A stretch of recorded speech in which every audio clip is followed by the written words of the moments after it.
Welcome students. Welcome to my YouTube channel English by Puloknath. And Ami Puloknath, assistant teacher, পূর্ব বারাসাত আদর্শ বিদ্যাপীঠ। আজকে দ্বাদশ শ্রেণীর ছাত্রছাত্রীদের জন্য আলোচনা করতে চলেছি আতর র্যাবল লেখা কবিতা Asleep in the Valley. Before going through the text, I will do the general discussion. Before going to the discussion, this is my request to you. If you like my video, please don't forget to subscribe to my channel and don't forget to like and share it. And also don't forget to press the bell icon which is there beside the like button so that you can get the notifications of any video as soon as I upload them in the channel. Okay, Asleep in the Valley, written by the French poet of 19th century, Arthur Rimbaud. This is Arthur Rimbaud, not Arthur Rimbaud. Generally spellingটা দেখে যা আছে তোমাদের মনে হতে পারে Arthur রিম্বার্ড, but এই উচ্চারণও কিন্তু দু একটা জায়গায় বা দু একটা বইতে পাবে, কিন্তু actual pronunciation is Arthur Rimbaud. He was a poet of 19th century and he was a French poet. He was born in 20th October 1854 and passed away in 10th November 1890. অর্থাৎ খুব অল্প কয়েক বছর কিন্তু তিনি বেঁচেছেন। আর এই যে কয়েক বছর বেঁচেছেন তার মধ্যে he started writing, খুব very strange fact that he started writing poetry at the age of 16 and stopped writing poetry altogether at the age of 19 because he had to join in the French-Dutch war.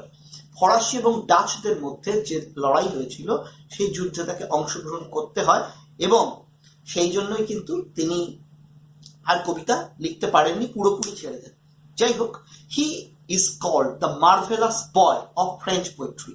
তাকে ফরাসি কবিতার বিস্ময় বালক বলে অভিহিত করা হয়। He is called the marvellous boy of French poetry. Okay, his father was an army man and Arthur Rimbaud got this his adventurous spirit from his father because he was an army man. Okay, আগে already আমি বলে দিয়েছি যে that poet, French poet Arthur Rimbaud started writing poetry at the age of 16 and stopped writing poetry altogether at the age of 19 because he had to join as a soldier in French-Dutch war. So you can say that he had a first-hand experience as a soldier, and so he understood the futility, the brutality of warfare. Jai Hok, দেখো, this poet Arthur Rimbaud was associated with literary movement like symbolism and decadence. এইটুকু জানলেই তোমাদের হবে symbolism and ডেকাডেন্স বলে কিন্তু একটা movement ছিল ফরাসি কবিতায়। ফরাসি সিম্বলিজম একটা মুভমেন্ট আছে, and this poet Arthur Rimbaud was actively associated with that movement, symbolism and decadence. Okay, now what were the themes of Arthur Rimbaud's poetry? Rimbaud যে কবিতাগুলো লিখেছিলেন সেই কবিতাগুলোর মধ্যে কি থিমের উপরে আধার করে? থিমগুলো হচ্ছে নেচার একটা তোমার theme. Another theme is sympathy for Paris commune, যে প্যারিসের যে জনতা, সেই জনতার প্রতি তার যে সহানুভূতি, এটা একটা বিষয়। Human relationship becomes very major subject matter or theme of his poetry. Another theme is criticism of war. This is in this poetry particularly, this is an anti-war poem. আর এই কবিতাতে তোমরা কিন্তু এই থিমটাকে পাবে, ক্রিটিসিজম অফ ওয়ার, যে যুদ্ধের একটা কিন্তু সমালোচনা করেছেন তিনি, because he understood very well that war does never bring any sort of peace, any sort of harmony, rather war only ensures the butchery of young lifes. কেবল যুদ্ধ নিশ্চিত করে যুবকদের হত্যা। ওকে, আর আরো একটা থিম আছে revolutionary theories about life and poetry, জীবন এবং কবিতার যে বৈপ্লবিক থিম আছে সেই থিমগুলো কিন্তু তিনি তার কবিতার মধ্যে ডিল করেছেন। তাহলে ইন হিজ পোয়েমস যে কটা তিনি লিখেছেন, he has dealt with this sort of themes. আর একবার বলে দিই, নেচার আছে, sympathy for the Paris Commune আছে, human relationship আছে, criticism of where আছে, and revolutionary theories of life and poetry. Okay, now what is the poetic style? Poetic style, আতর র্যাবত যে কবিতাটা তোমরা পড়বে, পোয়েটিক স্টাইলের মধ্যে কিন্তু একটা particular poetic style you will find here in this poetry, you will also find. সেটা হচ্ছে he was one of the creators of free verse, অর্থাৎ যারা মুক্ত ছন্দে লিখেছেন। এই কবিতাও কিন্তু তোমরা খুব একটা অন্তমিল খুঁজে পাবে না, অর্থাৎ একটা মুক্ত ছন্দে কিন্তু কবিতাটাকে লেখা হয়েছে। তাহলে he was one of the creators of the free verse. যেসব কবি ফ্রি ভার্সে কবিতা লিখেছেন, সেই ফ্রি ভার্সের সৃষ্টিকর্তাদের মধ্যে তিনি কিন্তু একজন। And another particular feature that you will find in his poetry was a very strange blend. Blending মানে মিশ্রণ, a strange blend of street idiom as well and also archaic diction. অর্থাৎ street idioms, that means what, অর্থাৎ একদম যে আমরা কথোপকথনে যে ধরনের ইডিয়মস, যে ধরনের ফ্রেজ ইউজ করি, we find the use of that sort of very commonplace, very street idioms in his poems as well as archaic diction, অর্থাৎ দাই দাও এই ধরনের যে সমস্ত archaic words আছে, you will find the use of that sort of archaic words in Rabo's poetry. Okay, this was the poetic style. আর আরেকটা দেখো major work, what were the major works, এই পয়েন্টগুলোর উপরে আমি আলোচনা করব। What were his major works? His major works include two music, evening and prayer, and poesis. It's a collection of verse. This particular poem, Asleep in the Valley, has been taken from his collection of poetry called Poesis. তার যে কবিতা সংগ্রহ পোয়েসিস থেকে কিন্তু এটাকে সংগ্রহ করা হয়েছে। তাহলে এই ছিল মোটামুটি background of the poet, and now I shall discuss more particularly about, gradually I shall discuss particularly on this poem, Asleep in the Valley. Okay, what was, you may say, what was the background of writing that poem, Asleep in the Valley, and what was, you were, একটা জিনিস মাথায় রাখো, you were reading this poem in English, but that poem was not written in English. কোন ল্যাঙ্গুয়েজে লেখা ছিল? The poem was written in French, and the original title of the poem was তোমার লি ডমার লি ভাল, লি ডি লমার লি ভাল, and that particular poem, French phrase, was translated as Asleep in the Valley. What is the background? দেখো এটা তো বুঝতে হবে যে কোন সময়কালে এই কবিতাটা লেখা হয়েছিল। There is a controversy about the particular time of writing this poem. Either this poem was written in 1870 after the French-Prussian War, যেটাকে বলা হয় ফ্রাঙ্কো-প্রাশিয়ান ওয়ার। তাহলে কি বলেছি, either this poem was written after the Franco-Prussian War in 1870 or it was written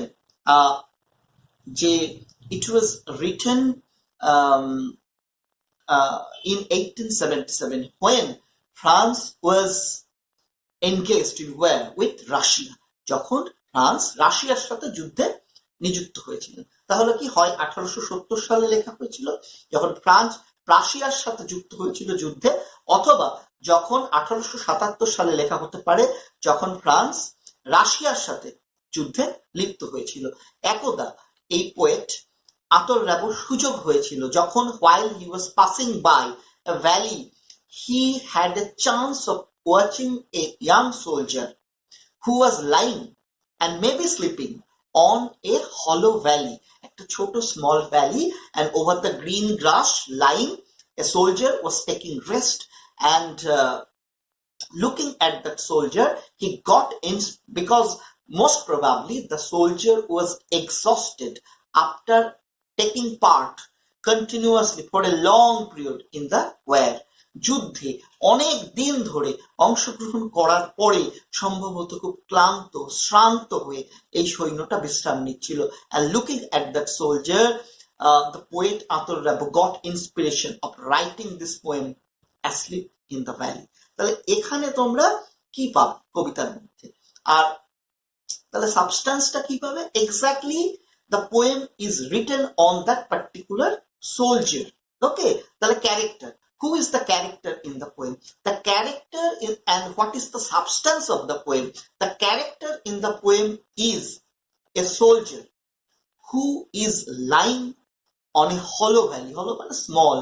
A hollow valley, a very beautiful hollow valley, you may say, where you can find the whole valley is covered with green grass or fern, and there are the mountains, and a very narrow river is meandering and coming from the top of the mountain and is meandering through the valley.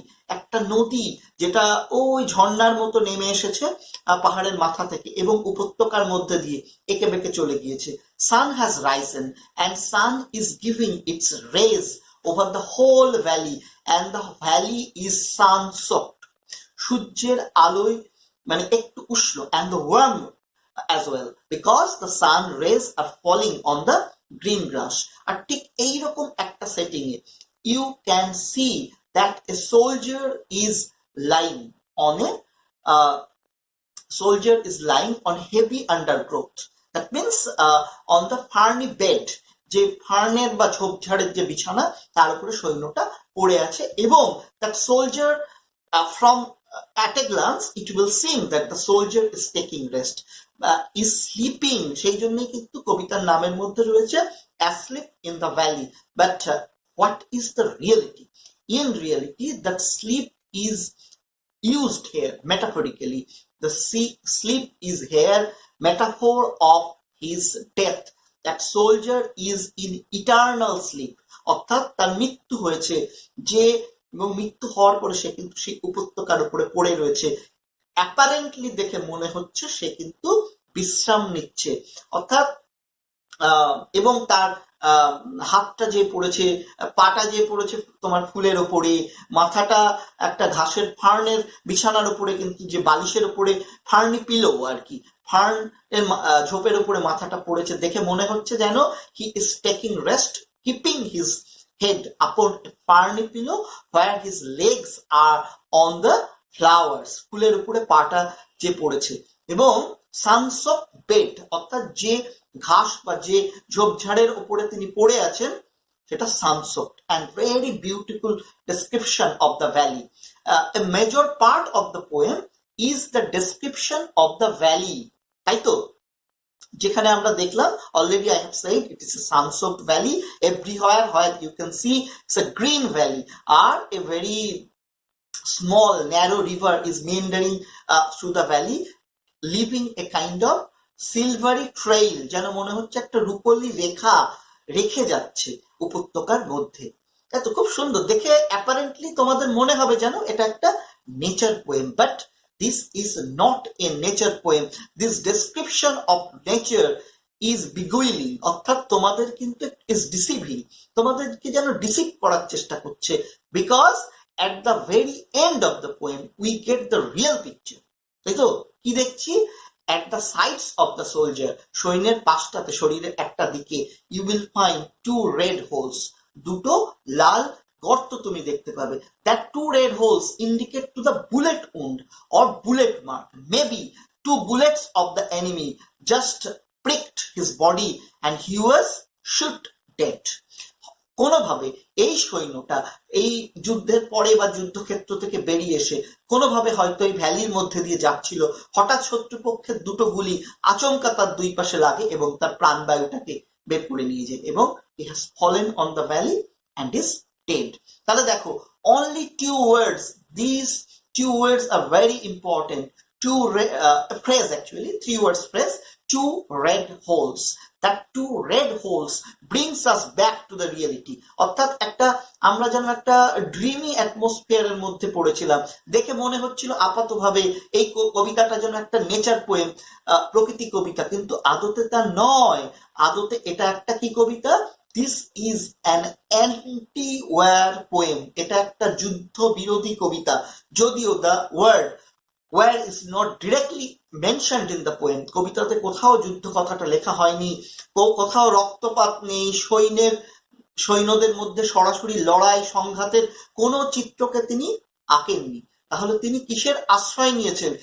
The poet Ator Rabo has taken refuge or taken shelter of using some sort of poetic device where he is indirectly describing the futility of war, the destructive nature of war, যে যুদ্ধের নিষ্ফলতা, যুদ্ধের ধ্বংসাত্মক অবস্থাকে তিনি কিন্তু বর্ণনা করেছেন।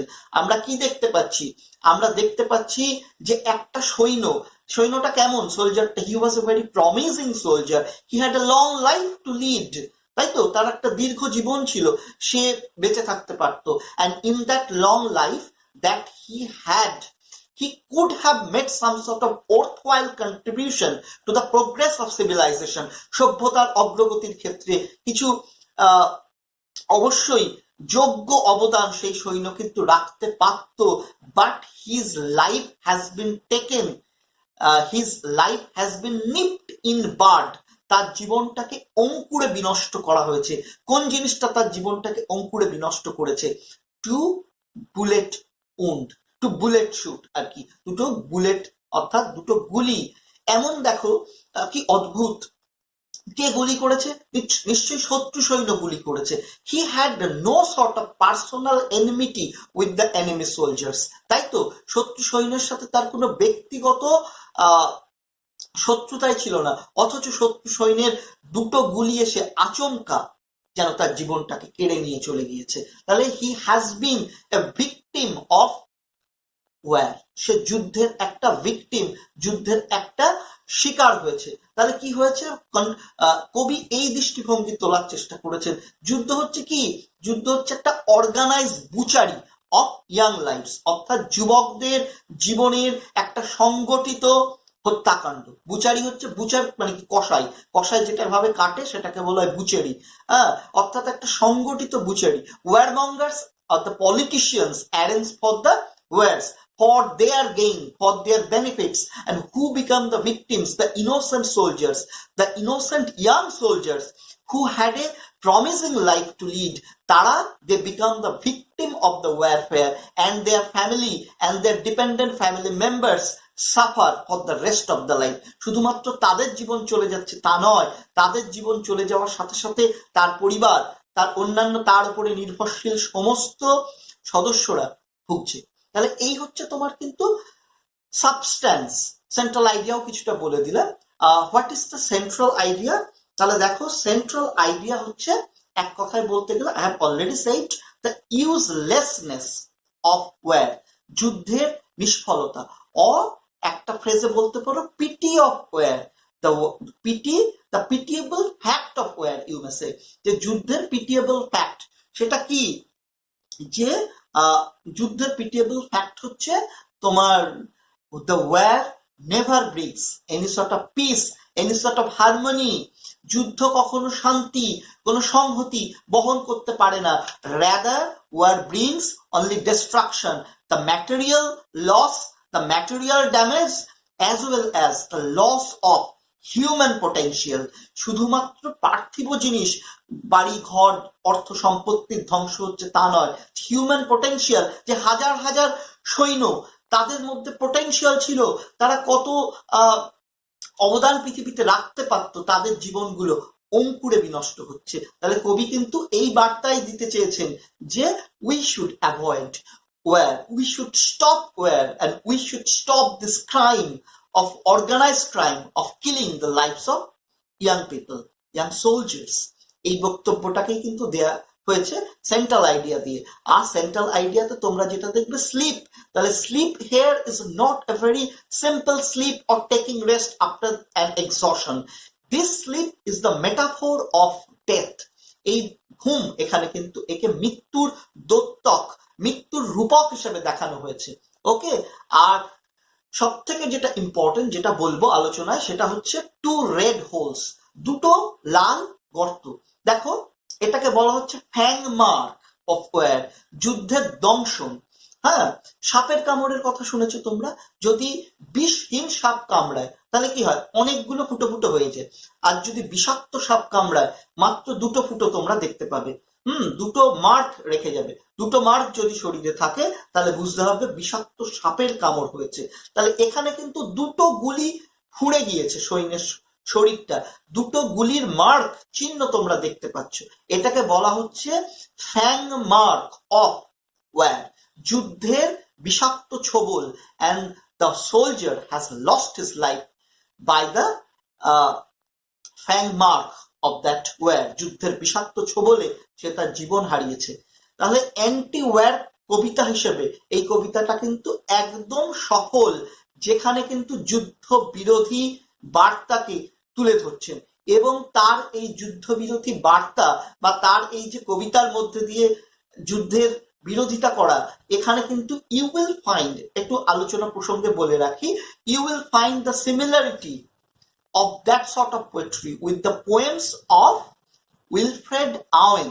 Wilfred Owen was also a British war poet. তার কবিতাতেও কিন্তু আমরা ডিরেক্টলি সংঘাত, লড়াই এইসব দেখবো না। অন্যান্য একটু ঘুরিয়ে তিনি বর্ণনা করেন, সাধারণ কমনপ্লেস ইভেন্টকে বর্ণনা করেছেন, কিন্তু সেই কমনপ্লেস ইভেন্টের মধ্যে দিয়ে যুদ্ধের নিষ্ঠুরতাকে, যুদ্ধের ধ্বংসাত্মক অ্যাসপেক্টকে কিন্তু আমাদের সামনে স্পষ্ট করে তুলে ধরেছেন। এখানেও তাই, দেখে তোমাদের মনে হবে আহা কি সুন্দর প্রকৃতি কবিতা, কিন্তু when you will come at the very last line you will find this nature description is a kind of deceiving description, rather the futility of war is made prominent here. আরো যেটা তিনি করেছেন, কতগুলো কন্ট্রাস্ট তৈরি করেছেন, contrast মানে বৈপরীত্য, কতগুলো contrast তিনি এনেছেন এই কবিতার মধ্য দিয়ে, and through this contrast he has tried to bring to us the futility and the destructive nature of war. যে এই কন্ট্রাস্ট বা বৈপরীত্যের মধ্যে দিয়ে তিনি কিন্তু যুদ্ধের ধ্বংসাত্মক অ্যাসপেক্টটাকে আনার চেষ্টা করেছেন। সেটা হচ্ছে কি বৈপরীত্য, তোমরা দেখবে ভ্যালি আর বুলেট উন্ড। সারা তোমার কবিতার মধ্যে কিসের ডেসক্রিপশন, ভ্যালি, যা তোমার মনকে একটা প্রশান্তি নিয়ে আসবে, কিন্তু when you will come to that red mark, red holes, এটা কিন্তু that is a contrast, এবং by contrast that red holes is bringing before us the destructive nature of war. আরেকটা কি দেখবে, cold death and warmth of sun. সারা কবিতার মধ্যে কি দেখছো, সূর্য আলো দিচ্ছে এবং পুরো ভ্যালিটা কিন্তু সান সফট ভ্যালি, পুরো ভ্যালিটার মধ্যে একটা উষ্ণতা তুমি খুঁজে পাবে। আর কি পাবে, যে plant, growth of plants, fern হয়ে গজিয়েছে, ঝোপঝাড় গজিয়েছে, যার উপরে সৈন্যটার দেহটা পড়ে রয়েছে, তার পাটা ফ্লাওয়ার্স এর উপরে যে পড়েছে, একটা প্রাণচঞ্চলতা, তাই তো, একটা ভাইব্রান্সি তোমরা কিন্তু দেখতে পাবে, একটা তোমার ওয়ার্মথ অর্থাৎ লাইফ, জীবন গড়ে ওঠার একটা কিন্তু পরিবেশ, জীবনের বেড়ে ওঠার একটা পরিবেশ। But in contrast to that sort of atmosphere where life should thrive, where life should grow, যেখানে জীবনের বেড়ে ওঠার কথা, সেখানে কি দেখতে পাচ্ছ, কোল্ডনেস অফ ডেথ, মৃত্যু। সৈন্যটা বেঁচে নেই, সৈন্যটা মারা গিয়েছে। তাহলে the coldness of death and the warmth of sunlight are juxtaposed, are used as a contrast in order to bring before us the poignancy of the killing in warfare. আর একটা কি দেখছো, গ্রাস আর stream, আর তার সাথে লাইফলেস সোলজার, যে প্রচুর ঘাস রয়েছে, নদীটা রয়েছে, এটাও একটা কন্ট্রাস্ট। নদীটা কি, একে বেঁকে কুলকুল ধারায় বয়ে চলছে, অর্থাৎ জীবনের প্রবাহমানতা, তাই তো, the flow of river suggest the flow of the life, জীবনের প্রবাহমানতাকে কিন্তু সাজেস্ট করছে নদীর এই গতি। আর সেখানে আমরা কি দেখছি, সৈন্যটা কেমন ভাবে পড়ে রয়েছে, সৈন্যটা সে কিন্তু লাইফলেস, তাই তো? তাহলে the flow of the river is contrasted with the lifeless soldier. আর একটা দেখতে পাচ্ছ, এটা হচ্ছে স্মাইল। কবিতায় আমরা দেখব যে সৈন্যটার মুখের দিকে তাকালে কেমন মনে হচ্ছে, ইজ ভেরি ইনোসেন্ট সোলজার, খুব একটা সরলমতি সৈন্য। এবং সেই সরলমতি সৈন্য তোমার পড়ে রয়েছে, দেখে মনে হচ্ছে যেন একটা স্মাইল অফ ইনফ্যান্ট, অর্থাৎ একটা শিশুর সরল হাসি সেই সৈন্যের মুখের মধ্যে তোমরা পাবে। And it is used in contrast to the death of the soldier. কিন্তু আদতে কি দেখতে পাচ্ছি, সৈন্যটা মারা গিয়েছে। তো তাহলে the poet has very skilfully used this sort of contrast in order to bring before us, in order to bring before the readers the message of his poem, যে this is an anti-war poem, যে মেসেজটা কি, that war is only destructive, it brings only destruction, so we should collectively try our best in order to stop the warfare for the progression of civilization, সভ্যতার অগ্রগতির জন্য, সভ্যতার রথের চাকা যাতে এগিয়ে চলে তার জন্য আমাদের অবশ্যই যুদ্ধকে বন্ধ করা উচিত, তাই তো? না হলে কি হবে, একটা দিন এই সৈন্যদের রক্তে রথের চাকা, যুদ্ধের রথের চাকা ভিজতে ভিজতে সভ্যতার অগ্রগতি একদিন কিন্তু বন্ধ হয়ে যাবে। আর ফাইনালি যেটা আলোচনা করব, এটা হচ্ছে format. In what format the poem is written? The poem is written in a sonnet format, or more particularly you may say this is written in Petrarchan format of sonnet.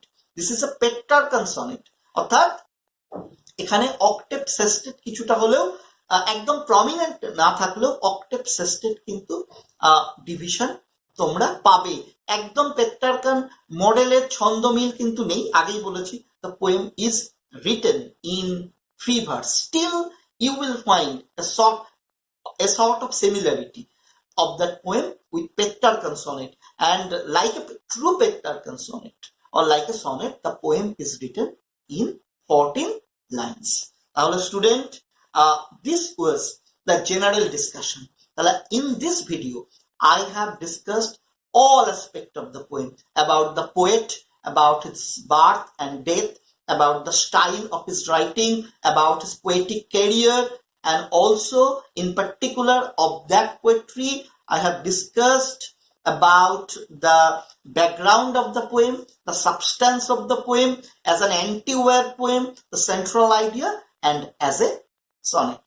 So students, hope you have understood this, and if you understand, my effort will be successful. তাই এরপরে second ভিডিওতে আমি directly text আলোচনা করব।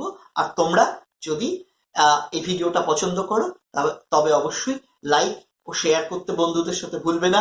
Comment করে তোমরা জানাতে পারো তোমাদের কি সমস্যা। Thank you to all for seeing the video till the last. Thank you.